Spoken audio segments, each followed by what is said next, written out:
Dear learners, আসসালামু আলাইকুম। আশা করছি আলহামদুলিল্লাহ ভালো আছেন। আজকে একটি গুরুত্বপূর্ণ সেক্টর নম্বর 8 নম্বর সেক্টর, এবং এখানে অস্থায়ী সরকার গঠন করার মাধ্যমে বাংলাদেশে মুক্তিযুদ্ধ সংগঠিত হয় এবং আমরা স্বাধীনতা ছিনিয়ে নিয়ে এসেছি এই 8 নম্বর সেক্টরের যুদ্ধ পরিচালনা করার মাধ্যমে। তো শুরুতেই এই 8 নম্বর সেক্টর অপশন দেখলেই আমরা বুঝতে পারবো যে আসলে কি সূত্রটা মনে রাখতে হবে। অপশন দেখলেই আমরা এই সূত্র মনে রাখবো, জাস্ট মনে রাখবো 8 মন অস, রস নয়। আমরা যে শীতকালে রস খাই সেই রস নয়, জাস্ট আমরা মনে রাখবো 8 মন অস। অর্থাৎ আমি এবং নিচে আমরা লিখবো, দেখেন আমি নিচে লিখেছি এফএম রেডিওর নাম আপনারা শুনেছেন, এফএম রেডিও। সেখানে আমরা লিখবো শুধু যে এফএম জে কে, এর ভেতরে অনেক কিছু আছে। তো আমরা শুরুতেই এই 8 মানে হচ্ছে 8 নাম্বার সেক্টর। 8 মানে হচ্ছে কয় নাম্বার সেক্টর? 8 number sector. 8 নম্বর সেক্টর। তারপরে হচ্ছে যে আপনার এই এই মনটা হচ্ছে মেজর মঞ্জুর, এই মনটা হচ্ছে মেজর মেজর মঞ্জুর মেজর মঞ্জুর এবং ও দন্তু স এই অস্তে হচ্ছে মেজর আবু ওসমান চৌধুরী, মেজর আবু ওসমান চৌধুরী।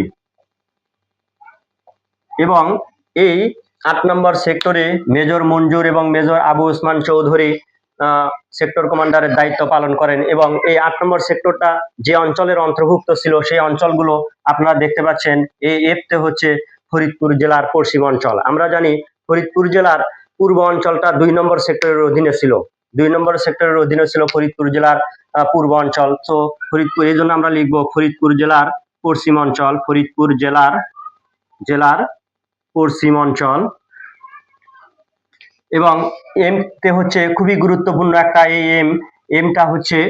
এমতে হচ্ছে আমরা অনেক কিছু বলতে পারি। মুজিবনগর সরকার, অথবা মেহেরপুর, অথবা কি আমরা মেহেরপুর লিখতে পারি এমতে। মুজিবনগর, মেহেরপুর, বৈদ্যনাথ তলার আমবাগান, আম্রকানন যেটাকে বলা হয়। আর যেহেতু হচ্ছে যশোর জেলার উত্তর অঞ্চল, সাধারণত আমরা বলবো এটা যশোর জেলার উত্তর অঞ্চল, এবং সাতক্ষীরা দৌলতদিয়া অঞ্চলও এর ভেতরে অবস্থিত। যশোর জেলার উত্তর অঞ্চল, এই কথাটা মনে রাখতে হবে। আর কেতে হচ্ছে সমগ্র কুষ্টিয়া জেলা, আমরা জানি যে সমগ্র কুষ্টিয়া জেলা, কেতে হচ্ছে কুষ্টিয়া জেলা, এটা আমাদের মনে রাখতে হবে কিন্তু, কুষ্টিয়া জেলা।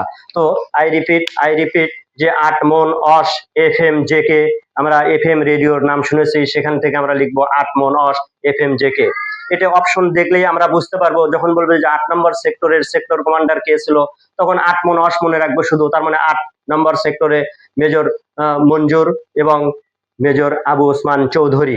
যদি বলে ওই অঞ্চলটা কোন কোন অঞ্চলের অন্তর্ভুক্ত, তখন আমরা বলতে পারবো যে যেহেতু 2 নম্বর সেক্টরটা ছিল হচ্ছে যে ফরিদপুর জেলার পূর্ব অঞ্চল, তাহলে অবশ্যই 8 নম্বর সেক্টরে ফরিদপুর জেলার পশ্চিম অঞ্চল হবে। তারপরে এমতে মানেই হচ্ছে মেহেরপুর, মুজিবনগর, বৈদ্যনাথতলা, এগুলো মনে রাখবো।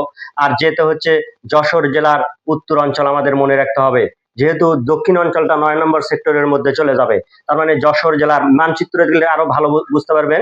এবং তাহলে যেতে যশোর জেলার উত্তর অঞ্চল, আর কেতে হচ্ছে সমগ্র কুষ্টিয়া জেলা, এবং এর ভেতরে সাতক্ষীরা আর হচ্ছে দৌলতদিয়া এর ভেতরে পড়ে যাবে। আশা করি বুঝতে পেরেছেন। পরবর্তী লেকচারে চোখ রাখুন এবং ভালো থাকবেন সবাই, সুস্থ থাকবেন।